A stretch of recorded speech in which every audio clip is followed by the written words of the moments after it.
The tenacity that you have out on this field for 16 years, and you've just parlayed it into coaching pretty good. Your fingerprints are all over some of these plays, eh?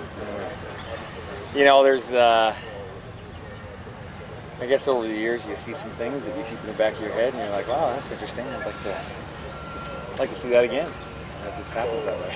What does it feel like being out there? I mean, you're a dynamo already. It's only 2 games in. Oh, I don't know. My team guys, my players are, you know, as a player, I believe that it was the coaching and that everything they gave you, you used. And now as a coach, I realize that where I'm sitting, it's all about the players. Special teams is all about, you know, how hard they're willing to work. And you see a guy like Chad Owens' desire to get in the end zone in Calgary, last 10 yards with a guy on him. It's pretty exciting. But standing on the sideline now, you just don't get to enjoy it as much. You get that split second where you're like, that was great, and then you're right back in your depth chart and your playbook, and you're trying to figure out who's missing and who's hurt and who you need to replace and how you're going to coach them up in the next 5 seconds. So it is quite different. Tell me about the squib kick. I mean, I know that for 16 years you probably pulled your hair out on the field going, why don't we kick? Why don't you see these things? So can you take us through what you saw and what you were thinking for that point? 6 seconds left in the half. They're probably going to squib it because they don't want a big return. They don't want to put it in our returner's hands. The standard fare is to squib it to that middle row. If it's too short, obviously, get a small return, you can try a long field goal if there's time left. But the play was going to end, the half was going to end with no time on the clock, obviously, at the end of that play. So why not try and extend the play and try and get some points? If, you know, the disappointing part of it, I mean, it worked. You know, EJ Qualley is now leading the league in punting average with 64 yards. He got a hold of it. Nice bounce too. You know, the mistake was not telling the returners we were gonna do it at that point, because with them at full speed, just as the ball would kick, we probably would have scored. Yeah, so there's good and there's bad. There's things to learn, you know, from it. But it was a fun play. How about your returner? I mean, he's been lights out for 2 games straight. He's a neat little addition, eh? He's got an opportunity. He did it in college, and what's interesting is once the teamers understand who they have back there, they just keep working and working and working. They don't stop.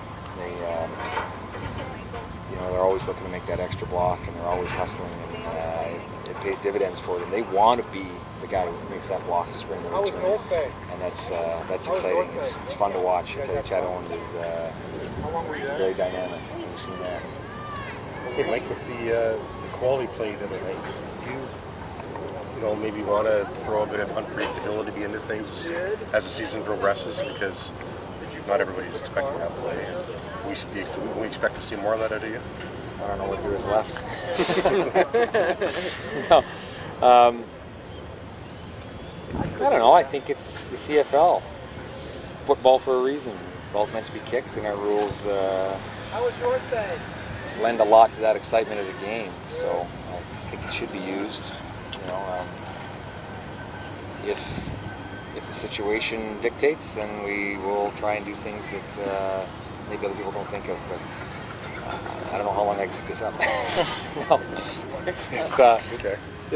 There's only a few things, and every special teams coach, every head coach has that in their mind. It's whether they pull the trigger or not. So it's nothing special. But it's part of, though, having the guts to do it, because some people, like you said, think about it, they probably won't do it. You know, that one they would do, I think. Okay. There's really no time left on the clock. It's not really going to cause you any problems. Some of the other plays where there's time on the clock, and it's tough. It is tough to pull the trigger. You've got to really be aware of the flow of the game, momentum, and how things are going in the game. The game situation really dictates everything.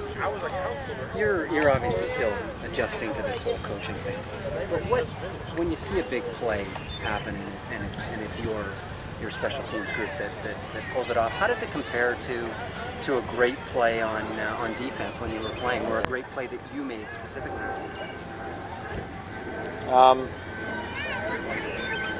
I think they're. I don't know. It feels good. I mean, there's been several occasions already where I've had goosebumps and hair on my arm and standing on the edge, and that's exciting. As I said earlier, you just don't get to enjoy it as much. It's short-lived. It has to be. You got to get ready to get going on the next one. You got to be prepared for the game situation. Whatever, every third play, I'm involved somehow. In terms of the execution out there, what I give them is lines on a page, and then they don't necessarily have to follow it, and that's what I tell them. Just because I drew it this way doesn't mean that's the way it needs to get done. Very rarely does a special teams play happen exactly how you draw it up, and what they realize and what we need to keep going is the idea of just continuing to work hard during the play, taking those extra 3 steps, not taking penalties, doing all those right things, but especially keeping the hard work up, keeping the energy up, because you never know with these returners, and every team's got one, when they're going to break one.